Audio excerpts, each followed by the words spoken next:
આટલી જ ખબર છે ને? હવે આજનું આપણું આયુષ્ય હે વચ્ચેના 70 વર્ષ કઈ ગયા? તો તમને ખબર છે બંધ કરી દો ને. તમે જાતે જ બોલો છો, મેં તમને પૂછ્યું નહીં. તમે તમારી જાતે કહો છો આ ઈડીએડીપી વાપરવાને કારણે એક બાજુ જમીન બગડે, અનાજ બગડે ને આપણું શરીર બગડ્યું. એ જમીનને સુધારશો તો જ આપણું શરીર સુધરશે. એ જમીનને સુધારશો તો જ આપણું શરીર સુધરશે. બાકી આ લખવાની બીમારી, ડાયાબિટીસ બીમારી, કેન્સર જેવી ભયંકર બીમારીને આમંત્રણ આપ્યું છે ઈડીએડીપી. માનો છો? યસ. માનો છો? યસ. આવી બીમારીથી બચવા માંગો છો ખરા? યસ. કેટલા વ્યક્તિ કેન્સર જેવી બીમારીથી બચવા માંગો છો? બચવું છે? યસ. બચવાનું છે? યસ. આજે કાલે ટ્રાય કરો જ કરજો. ઈડીએડીપી ની બેગ ઘરની અંદર મૂકી દીજો. પ્લાસ્ટર ટાઇલ્સ ના મારેલું હોય, લિપેણ કરેલું હોય ને એ જગ્યાએ મૂકજો અને નીચે એક લોટો ભરી પાણી નાખી દેજો. જમીન ઊભી તિરાડ પાડશે.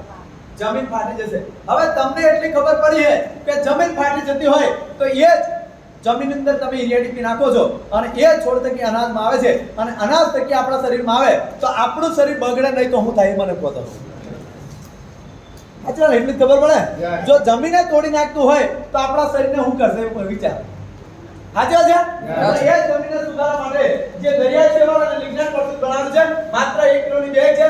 1 કિલોની બેગ 1 વીઘાની અંદર થઈ જાય અને 3 ટોલી છાણિયું ખાતર નાખો એના બરોબર 1 કિલો. હવે આ ખાતર વાપરો એટલે પહેલા નંબરમાં જમીન સુધરે, અનાજ સુધરે અને આપણું શરીર સુધરે અને જે આજની તારીખમાં અળસિયા ખતમ કરી નાખે છે એ અળસિયા પેદા કરવાનું કામ છે.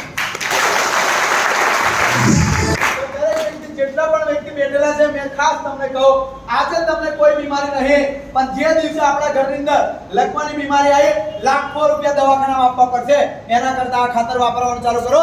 લકવા જેવી બીમારી અને કેન્સર જેવી બીમારીથી બચવા માટે તો વાપરવું જોઈએ. યસ. વાપરવું જોઈએ. યસ. કેટલા વ્યક્તિ વાપરવા તૈયાર છે? પોતાના ઘરની અંદર જમીનને સુધારવાની છે. ધરતી આપણી માં છે. એ માને આપણે હાથે કરીને આપીએ છીએ ઝેર, લે માખા અને એ માં એટલું જ કહે છે બેટા કોઈ વાંધો નહીં, મને જે આપે છે એ પાછું તને રિટર્ન આપો. રિયલ માં આ ખાતર વાપરવું જોઈએ ને? આની જાણકારી ઓછામાં ઓછા 1.5 કલાક ચાલુ રાખો તો પૂરું થાય કન્ડિશન નહીં. મેં તમને શોર્ટમાં માહિતી આપું છું. આજે જે તમે ખેતરની અંદર વળી વ્યક્તિ હળથી ખેતી કરતા એ જ ખેતરની અંદર આજે ટ્રેક્ટર પાછું પડે છે. હાજર છે? એનું એક જ કારણ ઈડીએડીપી. ઈડીએડીપી વાપર્યું એટલે જમીન કડક બની, બંજર બની. આજે એના જ કારણે અળસિયા ખતમ કરી નાખે. તો એ અળસિયાને પાછળ લાવવો હોય અને જમીનને સુધારવી હોય તો આ ખાતર વાપરવાનું ચાલુ કરજો અત્યારથી. તૈયાર છો ને? જોરદાર તાલી દે આ ખાતર.